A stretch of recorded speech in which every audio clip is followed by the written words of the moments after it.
Hi, and welcome to another week at TWI Sports. I'm your host, Calder Hodge.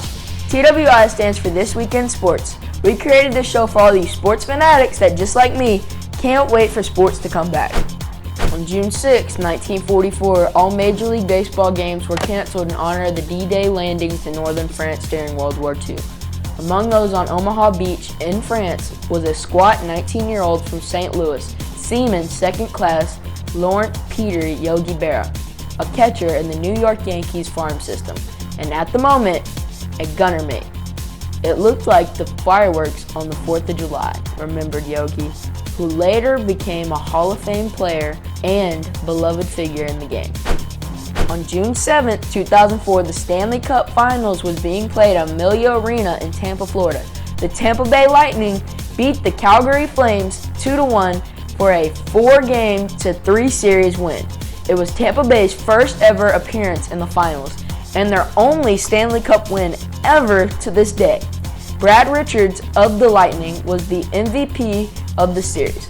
Weirdly, Lightning owner William Davidson would soon become the first owner in sports history to win 2 championships in 1 year, as 8 days later, the other team that he owned, the Detroit Pistons of the NBA, won the NBA title in 5 games over the Los Angeles Lakers.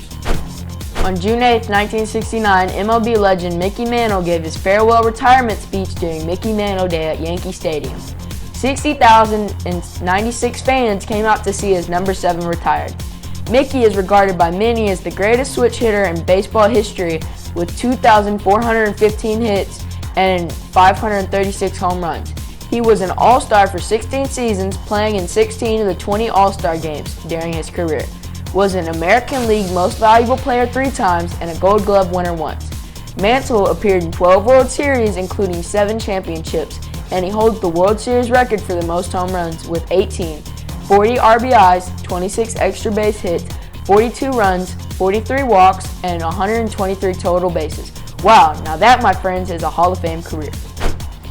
Also on June 8th in 2002, it was the French Open women's tennis final, and Serena Williams won her very first French title, beating her older sister Venus Williams 7-5 and 6-3. Venus, at the time, had 4 times as many major wins as her sister.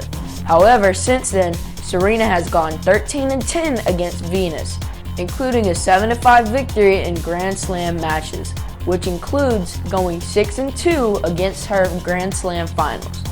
Back then, Serena said, "Hopefully we can build a rivalry and do this a lot, make a legacy, then retire champions." I think they have proved that right.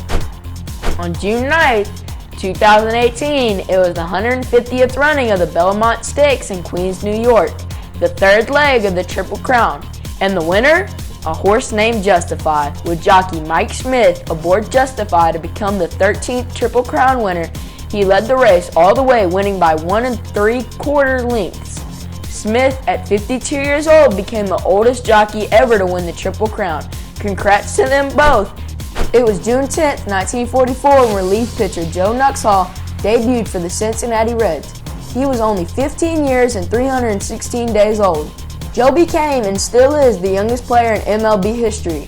Called upon for that single game in 1944 due to the player shortages during World War II, Nuxhall eventually found his way back to the Reds in 1952.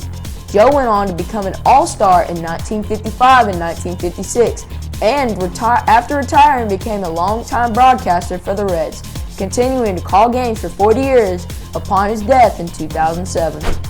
On June 11, 1959, Charlie Sifford became the first African American to play in a U.S. Open golf tournament. For his contributions to golf, Sifford was later inducted into the World Golf Hall of Fame in 2004, was awarded the Old Tom Morris Award in 2007, and the Presidential Medal of Freedom in 2014. He was also given an honorary doctorate from the University of St. Andrews. Lee Trevino, one of the greatest to ever play golf, referred to Sifford as the Jackie Robinson of the sport, and Tiger Woods acknowledged that Sifford paved the way for his career. Tiger even named his son after Charlie. What an honor for Charlie Woods that is. On June 12th in 2019, it was the Stanley Cup Finals at TD Garden Arena in Boston, where the St. Louis Blues beat the Boston Bruins 4-1 to win the series 4-3. It was the first title in franchise history for the Blues.